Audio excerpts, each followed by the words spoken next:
Hello my dear students, welcome back to my YouTube channel. मैं हूं सूरज चौधरी। आज हम लोग बात करने वाले हैं हेट्रोट्रॉफिक मोड ऑफ न्यूट्रिशन की। तो आज हमारा जो टॉपिक है वो क्या है, वो है हमारा आज का topic heterotrophic mode of nutrition.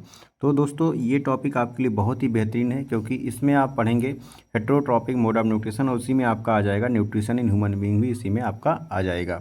तो दोस्तों बिना देर के हम लोग क्या करते हैं, हम लोग स्टार्ट करते हैं। जैसा कि आप सभी लोग जानते हैं कि हेट्रोट्रॉफिक मोड ऑफ न्यूट्रिशन में होता क्या है, इसमें जो ऑर्गेनिज्म होते हैं वो दूसरे से अपना भोजन लेते हैं। किससे लेते हैं भाई? दूसरे के ऊपर ये क्या होते हैं, डिपेंडेंट होते हैं। दूसरे के ऊपर ये होते हैं डिपेंडेंट, ठीक है। अपने भोजन के लिए दूसरे के ऊपर ये होते हैं डिपेंडेंट। और इसी में इसको 3 कैटेगरी में बांट दिया जाता है। सबसे पहले आपका आ जाएगा होलोजोइक, फिर आपका सैप्रोफिटिक आ जाएगा, फिर आपका पैरासिटिक आ जाएगा, ठीक है। तो यहाँ पे जब आप होलोजोइक की बात करोगे तो होलोजोइक क्या होते हैं, जो एनिमल्स ऐसे होते हैं जो अपना सॉलिड फूड पार्टिकल्स लेते हैं, इनसाइड बॉडी के अंदर ले जाते हैं और उसको बॉडी के अंदर उसको तोड़ने का काम करते हैं। फिर उसके बाद हम लोग बात करेंगे सैप्रोफाइट की। तो सैप्रोफाइट ऐसे ऑर्गेनिज्म होते हैं जो डेड और डिकेइंग मैटर के ऊपर फीड करते हैं, जिससे कि फंगस आ जाएगा। और होलोजोइक में आपका अमीबा है और एनिमल जितने भी हैं सब इसी में आ जाते हैं। उसके बाद जो पैरासाइट होते हैं वो कहाँ रहते हैं, बॉडी के अंदर रहते हैं या तो फिर बॉडी के बाहर रहते हैं। किसके ऊपर? किसी होस्ट के ऊपर, और वहीं से अपना जो है न्यूट्रिशन को ड्राइव करते हैं। एग्जाम्पल के लिए आपका कसकटा है, ये क्या है, ये प्लांट पैरासाइट है। टिक्स होती है, लीच होती है। आपने टिक्स को देखा होगा, एनिमल्स की बॉडी पर लग जाती है, और आपने लीच को देखा होगा, ये आपके ह्यूमन के हेयर में रहती है। लीच क्या है, ये लीच जो है पैरासाइट है, इक्टो पैरासाइट है। और ये भी क्या करती है, ये भी ब्लड को सक करने का काम करती है, ठीक है। ये ध्यान रखेंगे आप। ये आपकी इक्टोपैरासाइट हो जाती है, ठीक, इक्टोपैरासाइट हो जाती है आपकी। ये क्या करती है, ये ब्लड को सक करने का काम करती है। किसी एनिमल से या फिर ह्यूमन के बॉडी से ब्लड को क्या करती है, सक करने का काम करती है। वाटर में ये पाई जाती है, ये आप ध्यान रखेंगे। उसके बाद जब हम लोग बात करते हैं कि कैसे कोई ऑर्गेनिज्म अपना फूड को ऑब्टेन करता है, तो यूनिसेलुलर ऑर्गेनिज्म की बात कर लें तो सिंगल सेल्ड होते हैं। ये food is taken up through their entire body surface. क्योंकि वो यूनिसेलुलर होता है तो अपने बॉडी के सरफेस से फूड पार्टिकल्स को इंजेस्ट करेगा और तोड़ेगा उसको। एग्जाम्पल के लिए आपका अमीबा है और पैरामीशियम। तो हम लोगों को पढ़ना है अमीबा में न्यूट्रिशन। चलिए हम लोग क्या पढ़ते हैं, न्यूट्रिशन इन अमीबा हम लोग यहाँ पे स्टार्ट करते हैं दोस्तों। तो यहाँ पे आप जब देखेंगे, यहाँ पे आपको डायग्राम बहुत ही अच्छे से क्लियर नजर आ रहा है। जो होलोजोइक मोड ऑफ न्यूट्रिशन होता है उसमें जब आप अमीबा की बात करते हो तो अमीबा में 5 स्टेप होते हैं। वैसे यहाँ पे मैं आपको डायग्राम के थ्रू समझाता हूँ। देखो यहाँ पे है अमीबा, यहाँ पे कुछ डायग्राम दिया हुआ है, 1 2 3 4। ये आपके एनसीईआरटी का डायग्राम है, आपको इसी को पढ़ना है सिर्फ। आपका यहाँ से बोर्ड एग्जाम बहुत ही बेहतरीन तरीके से निकल जाएगा। दोस्तों जब हम लोग बात करते हैं अमीबा में न्यूट्रिशन की, तो अमीबा के पास क्या होता है, सीडोपोडिया होता है। सीडोपोडिया क्या है, ये आपका एक्सटेंशन होता है सेल मेम्ब्रेन का। इसको हम लोग फिंगल लाइक प्रोजेक्शन भी कहते हैं। सीडोपोडिया क्या करेगा, फूड को कैप्चर करेगा। उसके बाद जो है फूड को इंजेस्ट कर लिया, फूड वैक्यूल में फूड जाएगा। उसके बाद डाइजेशन होगा, कहाँ पे, फूड वैक्यूल में डाइजेशन होगा। फिर डाइजेशन के बाद डिफ्यूजन की प्रक्रिया होती है। डिफ्यूजन की प्रक्रिया से जो होता है यहाँ पे डाइजेशन, मतलब बॉडी के अंदर फूड जाता है। अब simple substance in cytoplasm, cytoplasm में ही क्या होता है, डाइजेशन जो है होता है। उसके बाद अनडाइजेस्टेड जो फूड होता है वो बॉडी के सरफेस के पास में आता है और सेल मेम्ब्रेन रप्चर हो जाती है, उसे बाहर कर दिया जाता है। अब यहाँ पे जब आप डायग्राम देखेंगे तो सबसे पहले आपने देखा ये फूड पार्टिकल्स बना हुआ है। इसने क्या किया, अपने इस फिंगर लाइक प्रोजेक्शन को थोड़ा और बड़ा किया। बड़ा करने के बाद इसने क्या किया, इसने इस फूड को क्या कर लिया, इंजेस्ट कर लिया। यहाँ पे इंजेस्ट करने जा रहा है, क्योंकि इसने सीडोपोडिया को थोड़ा और इनलार्जमेंट कर लिया है। फूड को ये क्या करेगा, ये इंजेस्ट करेगा, इन फूड वैक्यूल में ये ले गया अपने खाने को। फूड वैक्यूल को हम लोग कहते हैं टेम्पररी स्टमक भी कह देते हैं, क्योंकि भाई ये जब उसके बाद क्या होगा, स्टमक के बाद ये जब डाइजेशन की काम हो जाएंगे तो ये धीरे धीरे क्या हो जाता है, खत्म हो जाता है, डिजनरेट हो जाता है। उसके बाद जब हम लोग बात करेंगे तो अनडाइजेस्टेड फूड जो होता है ये बॉडी के बाहर कर दिया जाता है, ठीक।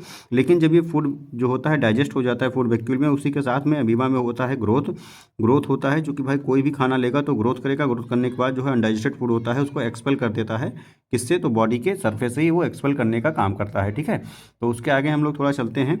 फिर हम लोग देखते हैं कि जो पैरामीशियम होते हैं वो कैसे अपना न्यूट्रिशन लेते हैं। तो पैरामीशियम की बॉडी के सरफेस पर पाया जाता है सीलिया। ये सीलिया की मदद से फूड को बेटा अंदर ले जाते हैं और स्पेसिफिक स्पॉट पे जो होता है उनके बॉडी में पाया जाता है, उसी में वो ले जाते हैं, फिर वहाँ पे वो न्यूट्रिशन अपना कर लेते हैं। अब उसके बाद हम लोग बात करना है जो हमारा सबसे मेन इंपॉर्टेंट जो टॉपिक है हमारा न्यूट्रिशन, किसमें, ह्यूमन बीइंग में बात करना है। तो यहाँ पे न्यूट्रिशन में 5 स्टेप होता है। पहला आपका इंजेक्शन हो जाता है। इंजेक्शन का मतलब होता है फूड को इनटेक करना। क्या हो जाता है, आप क्या करेंगे, इसमें फूड को आप इनटेक करने का काम करेंगे। उसके बाद आपका क्या हो जाएगा, उसके बाद आपका हो जाएगा डाइजेशन। जब आपने जो खाना लिया है उसको आप क्या करेंगे, डाइजेस्ट करेंगे।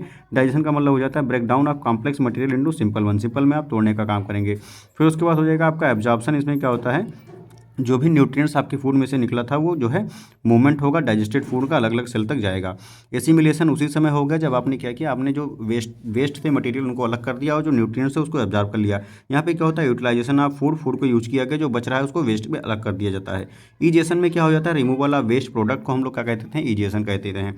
उसके बाद बेटा यहाँ पे डिफरेंट डिफरेंट ऑर्गेनिज्म जो होते हैं वो अलग अलग मेथड से अपना जो है प्रोसेस पूरा न्यूट्रिशनल करते हैं। डिपेंड करता है उनके सोर्स के ऊपर, वो कहाँ से उनको खाना मिल रहा है और जो है कहाँ वो अपना फूड जो है टेक कर रहे हैं, कहाँ से जो है फूड टेक कर रहे हैं।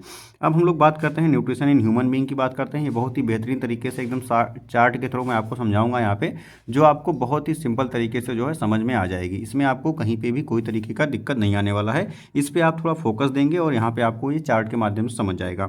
सबसे पहले हम लोग बात करते हैं न्यूट्रिशन इन ह्यूमन बीइंग की। तो यहाँ पे आप क्या करेंगे, माउथ के माध्यम से फूड को आप क्या करते हैं, इंजेस्ट कर लेते हैं, ठीक है। उसके बाद देखिए इनटेक ऑफ होल फूड, हम लोग क्या करते हैं, खाने को माउथ के में ले जाते हैं। उसके बाद टीथ के माध्यम से क्या होता है, चेविंग या फिर ग्राइंडिंग ऑफ फूड होता है। फिर जो टंग होती है वो क्या करती है, वो फूड को रोल करती है और टेस्ट जो होता है फूड का उसको हमें देती है। फूड को स्वेलो करने में हेल्प करती है, पुश करती है फूड को अंदर की ओर, डाउन साइड की ओर ले जाती है। जो सलाइवरी ग्लैंड होती है हमारी माउथ में, वो सलाइवा सेक्रेट करेंगी और म्यूकस को सेक्रेट करेंगी, जो स्टार्च को क्या करेंगे, वो शुगर में तोड़ने का काम करेंगे। सलाइवा में पाया जाता है सलाइवरी एमाइलेज नाम का एंजाइम, जो स्टार्च को शुगर में तोड़ देता है, मीन्स माल्टोज में तोड़ने का काम करता है। उसके बाद जब थोड़ा और आगे जाएंगे, जो आपका आता है ओइसोफेगस क्या करेगा, ये फूड को माउथ से स्टमक तक ले जाने का काम करता है। वहाँ पे एक मूवमेंट होती है, उसको हम लोग कहते हैं पेरिस्टाल्टिक मूवमेंट। यहाँ पे क्या है, contraction and expansion of the muscles of the oesophagus. जो ओइसोफेगस की मसल्स होती है वो कॉन्ट्रैक्ट होती है और रिलैक्स होती है। इसी मूवमेंट को हम लोग क्या कह देते हैं, पेरिस्टाल्टिक मूवमेंट कह देते हैं। और कॉन्ट्रैक्ट और रिलैक्स होने की वजह से क्या होता है, जो फूड होता है वो आगे की ओर मूव करता है। उसके बाद आपका आएगा स्टमक। स्टमक में क्या निकलता है बेटा, स्टमक में निकलता है गैस्ट्रिक ग्लैंड, सॉरी स्टमक के पास होती है गैस्ट्रिक ग्लैंड, वो सिक्रेट करती हैं गैस्ट्रिक जूस को। गैस्ट्रिक जूस में क्या क्या होते हैं, एक होता है आपका पेप्सिन, दूसरा होता है HCl, तीसरा होता है आपका म्यूकस। तो एंजाइम ये है जो प्रोटीन को तोड़ेगा, पेप्सिन क्या करेगा, प्रोटीन को तोड़ेगा, ये आप ध्यान रखेंगे। HCl क्या करता है, ये एसिडिक मीडियम देने का काम करता है। चूंकि ये एसिड है तो हमारे खाने को एसिडिक मीडियम देने का काम कौन करेगा, HCl करेगा। म्यूकस क्या करता है, ये प्रोटेक्ट करता है इनर लाइनिंग जो है स्टमक की, जो स्टमक की इनर वाली लाइनिंग होती है उसको HCl से प्रोटेक्ट करने का काम कर देता है। अगर ये म्यूकस ना पाया जाए तो हमारी जो स्टमक की अंदर वाली वाल होती है वो रप्चर हो सकती है और वो गायब हो सकती है, क्योंकि ये कोरोसन हैबिटेट का होता है HCl। अब जो है उसके बाद हम लोग बात करते हैं स्मॉल इंटेस्टाइन। यहाँ पे जब आप आएंगे तो स्मॉल इंटेस्टाइन में इंटेस्टाइनल एंजाइम होते हैं, वो क्या करते हैं, वो कन्वर्ट करेंगे जो है कार्बोहाइड्रेट, फैट और प्रोटीन को, इन सबको अलग अलग में कन्वर्ट करने का काम करते हैं। बेटा यहाँ पे जो चीज़ें आती हैं वो पैनक्रियाज से आती हैं। पैनक्रियाज क्या करेगा, अपना कुछ सिक्रेशन देगा, जैसे कि वो क्या करता है, पैनक्रियाटिक जूस निकालता है। पैनक्रियाटिक जूस को निकालेगा, कौन कौन सी पैनक्रियाटिक जूस होती हैं, तो आप ध्यान रखेंगे LTA, लाइपेज, ट्रिप्सिन और एमाइलेज। ये क्या क्या करेंगे, L को आप F से मिलाएंगे, T को आप P से मिलाएंगे, A को आप C से मिलाएंगे। लाइपेज क्या करेगा, फैट को तोड़ेगा, ट्रिप्सिन क्या करेगी, प्रोटीन को तोड़ेगी, और एमाइलेज क्या करेगा, कार्बोहाइड्रेट को तोड़ने का काम करेगा। तो यहाँ पे जो इंटेस्टाइन होती है, इंटेस्टाइनल एंजाइम जो होते हैं, वो कार्बोहाइड्रेट को ग्लूकोज में कन्वर्ट करने का काम कर रहे हैं, मीन्स कार्बोहाइड्रेट का ब्रेकडाउन एमाइलेज करेगा। फैट को तोड़ने का काम कौन करेगा, लाइपेज करेगा, तो फैटी एसिड और ग्लाइसरॉल में तोड़ दिया जाता है। प्रोटीन को अमीनो एसिड में यहाँ पे तोड़ने का काम किया जाएगा, कौन तोड़ेगा, ट्रिप्सिन तोड़ेगा, ठीक है। ये सब कहाँ से आ रहे हैं, सब पैनक्रियाज से आ रहे हैं। इनको हम लोग क्या कहते हैं, इनको हम लोग पैनक्रियाटिक जूस कहते हैं। अब उसके बाद हम लोग बात करते हैं स्मॉल इंटेस्टाइन की। जो हमारा स्मॉल इंटेस्टाइन होता है बेटा, उसके अंदर कुछ फिंगर लाइक प्रोजेक्शन पाई जाती हैं। ए नंबर तो हो गया आपका इंटेस्टाइनल एंजाइम आ गया। और एक बात आप ध्यान रखें कि यहाँ पे जो होता है हमारा इमल्सिफिकेशन ऑफ फैट भी होता है, जो कहाँ से आता है, लिवर से। लिवर से जो बाइल जूस आएगा, बाइल जूस में होती है बाइल साल्ट, क्या होती है, तो आप कहेंगे बाइल साल्ट होती है। बाइल साल्ट क्या करती है, ये फैट को इमल्सिफाई कर देती है, मीन्स फैट के बड़े बड़े ग्लोब्यूल्स को छोटे छोटे में तोड़ देती है, उसी को हम लोग क्या कहते हैं, इमल्सिफिकेशन ऑफ फैट कर देते हैं। ये कहाँ होता है, ये भी हमारा स्मॉल इंटेस्टाइन में ही होता है। अब उसके आगे जब आप चलेंगे तो स्मॉल इंटेस्टाइन में आपके क्या है, फिंगर लाइक प्रोजेक्शन होता है। ये हेल्प करती है absorption of food into the blood. ये ब्लड में, जैसे कि मान लो ये आपकी लेयर है, तो यहाँ पे जो है कुछ फिंगर लाइक प्रोजेक्शन पाई जाएंगी, और जो फूड पार्टिकल्स यहाँ से पास होंगे बेटा, उसमें से न्यूट्रिएंट्स को एब्जॉर्ब करके कहाँ ले जाएंगे, सेल से हमारे हर एक सेल में ले जाएंगे। किसके माध्यम से, तो ये ब्लड के माध्यम से हमारे सेल में ले जाने का काम करती हैं। उसके आगे जब हम लोग थोड़ा सा बढ़ेंगे तो यहाँ पे आपको दिखाया गया स्मॉल इंटेस्टाइन में क्या होता है, ये रिसीव सिक्रीशन फ्राम, यहाँ पे बताया गया कि लीवर से बाइल जूस को करेगा, लार्ज फैट ग्लोब्यूल को तोड़ेगा स्मॉल में, इसको हम लोग कहते हैं इमल्सिफिकेशन ऑफ फैट कहते हैं। पैनक्रियाज से आएगा पैनक्रियाटिक जूस, इसको हम लोग क्या कहते हैं ट्रिप्सिन, लाइपेस, और अभी आपका था एक एमाइलेज, उसने यहाँ पे एमाइलेज के बारे में नहीं दिया। तो ट्रिप्सिन क्या करेगा, प्रोटीन को तोड़ेगा पेप्टोन में, हमने बताया था टी को आप पी से मिलाएंगे मीन्स प्रोटीन को तोड़ेगा, एल को आप एफ से मिलाएंगे तो हमने कहा था एल मतलब लाइपेज, एफ का मतलब फैट, फैट को तोड़ेगा लिपिड्स में। अब यहाँ पे थोड़ा सा आप ध्यान रखेंगे, जो लार्ज इंटेस्टाइन होता है यहाँ पे क्या होता है एब्जॉर्प्शन ऑफ वाटर होता है, और रेस्ट ऑफ द जो मटेरियल होता है वो बेटा वो आपके एनस के थ्रू बॉडी के बाहर कर दिया जाता है, ठीक है। और जो रेक्टम होती है, रेक्टम हमारी जो होती है वो और जो वेस्ट मटेरियल होता है उसको स्टोर करता है टेम्परेरी, उसके बाद एनस के थ्रू बॉडी के बाहर कर दिया जाता है। अब यहाँ पे ह्यूमन का पूरा डाइजेस्टिव सिस्टम बना हुआ डायग्राम। सबसे पहले आपने माउथ से जो है फूड को इंजेस्ट किया, सबसे पहले आप माउथ से फूड को इंजेस्ट करते हैं, टंग आपकी सलाइवरी ग्लैंड से सलाइवा निकलता है, आपकी माउथ में 3 पेयर ऑफ सलाइवरी ग्लैंड पाई जाती हैं, जैसे कि यहाँ पे नाम लिखा हुआ है प्रोटिड ग्लैंड, ठीक है, पैरोटिड ग्लैंड और सबलिंगुअल ग्लैंड और सब मैंडिबुलर ग्लैंड, ये तीनों मिलकर के क्या करती हैं सलाइवरी ग्लैंड का निर्माण करती हैं, और तीनों अपना सीक्रेट निकालती हैं जिसमें सलाइवा निकलता है।